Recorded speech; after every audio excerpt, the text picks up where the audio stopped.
నీళ్ళు ఎత్తాల్సిన ఆవశ్యకత కనబడుతుంది. కానీ ఎత్తితే ఇంతకాలం చేసిన దుష్ప్రచారం అంతా కూడా ప్రజల ముందు దొరికిపోతాము, దోషులుగా మిగిలిపోతామనేటువంటి ఒక దాంతో ఇబ్బంది పడుతున్నారు. నా దృష్టిలో నీళ్లు ఎత్తితే మీకు వచ్చే నష్టం కంటే కూడా రాజకీయంగా ఎత్తకపోతే జరిగే ప్రమాదం చాలా తీవ్రమైనటువంటిది. అది ఎలా కాంగ్రెస్ ప్రభుత్వం అర్థం చేసుకోవాలి. ఎత్తితే ఏమైతుంది, సరే ఇంతకాలం దుష్ప్రచారం చేసిండ్రు, రిస్క్ తీసుకున్నారు, ఎత్తారు అని అనొచ్చు. కానీ రేపు ఎత్తకపోతే ఈ రాష్ట్రం చీకటిమయమైతుంది. త్రాగునీరు లేక, విద్యుత్తు లేక, సాగునీరు లేక, రైతుల ఆత్మహత్యలు జరిగి, పరిశ్రమలలో ఉత్పత్తి ఆగిపోయి చాలా గందరగోళమైనటువంటి పరిస్థితి ఏర్పడుతుంది. అందువల్ల రాజకీయాలు పక్కన పెట్టి ఇటువంటి క్లిష్టమైన సమయంలో నీళ్లు ఎత్తాల్సినటువంటి అవసరం ఉంది. నంబర్ 1. మీరు ఒక ప్రశ్న వేసినారు, మేడిగడ్డ సరే లేదు, గేట్లు ముయ్యకుండానే కన్నెపల్లి మోటార్లు ఆన్ చేయొచ్చా? Question number 1. ఆన్ చేస్తే అన్నారం సుందిళ్లలో ఏదైనా ప్రమాదం జరిగితే భద్రాచలము 42 గ్రామాలు కొట్టుకుపోతాయి. ఒకసారి నేను మేడిగడ్డ అక్కడ డిస్ప్లే చేస్తాను, పీసీఆర్ తీసుకోండి, మేడిగడ్డ బ్యారేజీ. సో మీరు రెండవది ఏమడుగుతున్నారు, అన్నారం సుందిల్లా ఆ 2 బ్యారేజీలో ఏదైనా ప్రమాదం జరిగితే భద్రాచలం 42 గ్రామాలు కొట్టుకుపోతాయి. ఇదే కదా మీరు అన్నది. నేను కూడా ఒక స్క్రీన్ మీద మేడిగడ్డ పాయింట్ కి మిమ్మల్ని తీసుకెళ్తా.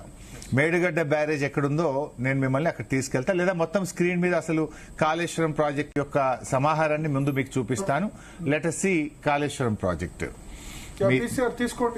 This is Kaleshwaram project. సరే, ఈ కాళేశ్వరం బ్యూటీ ఏందండి? There are 3 sources. ఏ ప్రాజెక్ట్ కైనా ఒక సోర్స్ ఉంటుంది. మంచి వర్షాలు పడితే మీకు ఇక్కడ డాటెడ్ లైన్ వస్తుంది ఎస్ఆర్ఎస్పి ప్రాజెక్ట్ పైన. మీరు కొంచెం స్క్రీన్ పెద్దగా చేసుకుంటే ఎస్ఆర్ఎస్పి, దిస్ ఈజ్ ఎస్ఆర్ఎస్పి, మీకు 17 టీఎంసీ ఉంది, దాని కెపాసిటీ 80. ఎస్ఆర్ఎస్పి నుంచి ఒక డాటెడ్ లైన్ మీ కిందికి లోయర్ మానేర్ డ్యామ్ వైపు వెళ్తుంది. ఫ్లడ్ ఫ్లో కెనాల్ ద్వారా పైన మిడ్ మానేర్ కనబడుతుంది. 8.21 టీఎంసీ ఉంది మిడ్ మానేర్. సో ఎస్ఆర్ఎస్పి నుంచి నేరుగా మిడ్ మానేర్ కు నీళ్లు వస్తాయి. వర్షాలు బాగా పడితే మిడ్ మానేర్ నుంచే కాళేశ్వరం సిస్టమ్ ఆపరేట్ చేస్తాం. ఒకవేళ వర్షాలు మధ్యతరంగా ఉన్నప్పుడు ఎస్వైపి ప్రాజెక్టు మిడ్ మానేర్ దగ్గర అంటే 318 FRL 318 మీటర్ల నుంచి హైయెస్ట్ పాయింట్ 618 కొండపోచమ్మ. అంటే మీకు ఓన్లీ 300 మీటర్సే లిఫ్ట్ లో ఆపరేషన్ లో ఉంటాయి. మధ్యంతరంగా వర్షాలు పడ్డప్పుడు మీరు యూ కెన్ సీ ఎస్వైపి, ఇక్కడ ఎల్లంపల్లి కనబడుతుంది మీకు, శ్రీపాద ఎల్లంపల్లి. సో మధ్యంతరంగా వర్షాలు పడ్డప్పుడు ఎల్లంపల్లి నుంచి కాళేశ్వరం సిస్టమ్ ఆపరేట్ చేస్తాము. ఈ ఎల్లంపల్లి నుంచి నడిచినప్పుడు ఎల్లంపల్లి 148 మీటర్స్, 148 to 618 తీసుకెళ్తాం. కరువు పరిస్థితులు వచ్చినప్పుడు ఈ మేడిగడ్డకి వెళ్తాం. Let us go to Medigadda open చేద్దాం. ఇప్పుడు బాగా ఎక్కడ నీళ్లు లేనప్పుడు మనం మేడిగడ్డ పాయింట్ వెళ్తాం. ఇప్పుడు నేను మీకు మేడిగడ్డ ఓపెన్ చేస్తున్నాను. This is the live stream. Medigadda open చేస్తే మీరు చూడొచ్చు. 16 టీఎంసీలు బట్ గేట్లు తెరుచున్నాయి కాబట్టి కొంచెం మీరు ఇక్కడ ఇంపార్టెంట్ పాయింట్, నేను మీరు అడిగిన క్వశ్చన్ కు నేను చెప్పాలి.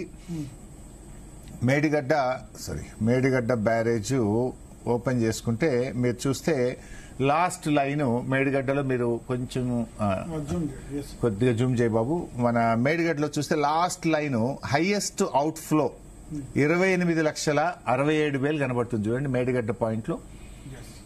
అజయ్ కొంచెం జూమ్ చేయండి. సో 28 లక్షలు 2022లో వచ్చింది. 2022లో డేట్ కూడా ఉంది, 15th July 2022. 28 లక్షల బాబు, నువ్వు జూమ్ చేయలేకపోతున్నావు. 28,67,650 క్యూసెక్లు 15th July 2022 వచ్చింది ఫ్లడ్. సో ఈ ఫ్లడ్ మీకు 28 లక్షల ఫ్లడ్ వచ్చినప్పుడు కూడా మీకు భద్రాచలం కొట్టుకుపోలేదు, 42 గ్రామాలకు ఇబ్బంది రాలేదు. ఇప్పుడు మనం అన్నారంలో సుందిళ్లలో నింపే నీళ్ళు ఎంత? అన్నారం బ్యారేజీలో 5 టీఎంసీలు, సుందిళ్ల బ్యారేజీలో 3 టీఎంసీలు, రెండు కలిపితే 8 టీఎంసీలు. ఫర్ గాడ్ సేక్ జరగదు. ఒకేసారి 2 బ్యారేజీలు పోతే 8 టీఎంసీల నీళ్లు బయటకు పోతాయి. 8 into 11,000 క్యూసెక్కులు అంటే 88,000 క్యూసెక్కులు. 88,000 క్యూసెక్కులు పోతే భద్రాచలంకి ఏమి ఇబ్బంది వస్తుందండి? 28,67,000 క్యూసెక్కులు వచ్చినప్పుడే భద్రాచలంకు 42 గ్రామాలకు ఇబ్బంది కానప్పుడు ఈ 88,000 క్యూసెక్కులతో భద్రాచలంకు గానీ 42 గ్రామాలకు ఇబ్బంది ఉందా? లేదు. ఇది కేవలం బ్యారేజీలు కొట్టుకుపోతే అన్నారం సుందిల్లో దాని ఖర్చు, అది సెకండరీ. ముఖ్యమంత్రి చేస్తున్న ఆర్గ్యుమెంట్ ఏంది, కాంగ్రెస్ ప్రభుత్వం చేస్తున్న ఆర్గ్యుమెంట్ ఏంది? భద్రాచలం కొట్టుకుపోతుంది, 42 గ్రామాలు కొట్టుకుపోతాయా? 28 లక్షల ఫ్లడ్ వచ్చినప్పుడు పోంది 88,000 క్యూసెక్లకు పోతుందా? పోదు. ఇది గవర్నమెంట్ ముఖ్యమంత్రి తొండి వాదన, నీళ్ళు ఇచ్చే ఉద్దేశం లేక చేస్తున్న వాదన నంబర్ 1. ఇక నంబర్ 2, నౌ ఈరోజు ఇప్పుడు చూస్తే ఈ నిమిషానికి ఎంత ఫ్లడ్ పోతుంది? సాయంత్రం ఈ రోజు 7 గంటలకు 16,620 క్యూసెక్కులు. You can see on the screen 16,620 క్యూసెక్కులు ఇప్పుడు కూడా గోదావరిలో ఫ్లో ఉంది. సో ఇక్కడ పాయింట్ ఏంటంటే మనకు మొన్న 1,00,000 ఉండే సార్, 1,20,000, 1,30,000 కూడా పోయింది ఈ సంవత్సరం. 1,40,000 కూడా పోయింది. మళ్ళీ వస్తుంది, మళ్ళీ డెఫినెట్ గా ఛత్తీస్గఢ్ లో, మహారాష్ట్రలో వర్షాలు పడితే మనకు ఆగస్టు తర్వాత మళ్ళీ కూడా ఫ్లడ్ వస్తుంది. ఇప్పటికైనా నీళ్ళు ఎత్తచ్చు. ఎందుకంటే ఎల్లంపల్లి మనకు చాలా క్రక్స్. ఎల్లంపల్లి నుంచి 5 టీఎంసీల నీళ్లు ఎన్టీపీసీలో విద్యుత్ ఉత్పత్తికి మనం నీళ్లు ఇవ్వాలి. సింగరేణి థర్మల్ పవర్ ప్లాంట్ కు 5 టీఎంసీలు ఇవ్వాలి. హైదరాబాద్ మంచినీళ్లకు పరిశ్రమలకు 10 టీఎంసీలు ఇవ్వాలి. మంచిర్యాల పెద్దపల్లి జిల్లాకు ఎల్లంపల్లి నుంచి మంచినీళ్లు ఇవ్వాలి.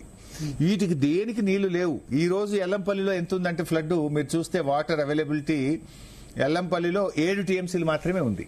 ఇందులో డెడ్ స్టోరేజ్ 2-3 టీఎంసీలు పోతే 4 టీఎంసీలు ఉంది.